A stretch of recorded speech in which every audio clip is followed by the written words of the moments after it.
来到西港区的西那里东镇那保安宫，会当看到师傅跳着牛铃歌阵的步伐。最近几档因为人口的少子化，庄内敢若剩18户，大部分嘛拢以中辈为主，造成成立超过100档的牛铃歌阵，可能会有无人通传承的失传危机。恁东镇啊，保安宫，阮这牛铃歌阵，阮这重点，阮是以传承为目的啦吼。因为这种技艺已经渐渐要消失去。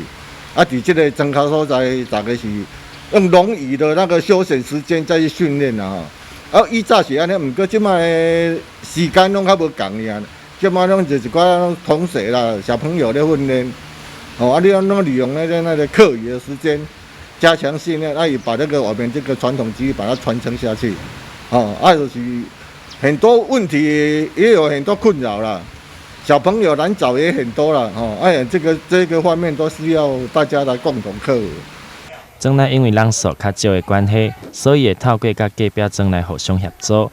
若有兴趣互囡仔来学习传统技艺的父母，会当送囡仔来遮学习，对传统技艺保持着积极传承的心态，希望会当保留镇头内底少数的文定艺术。文化部文化局真重视这个文化牛铃歌阵慢慢叫无去。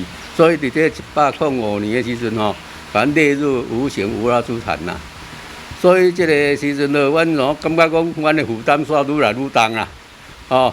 因为你要配合这个文化，毋通叫无去，要叫囡仔来学，叫老师，这是一个真辛苦的工程啦。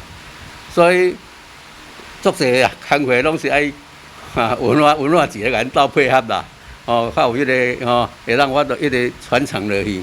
伫2015年时阵，东镇那保安宫牛铃歌阵成为台南市政府无形文化资产，并配合着学校佮附近的庙宇，甚至是当地区公所来演出，会当互大家有机会当见识西牛铃歌阵。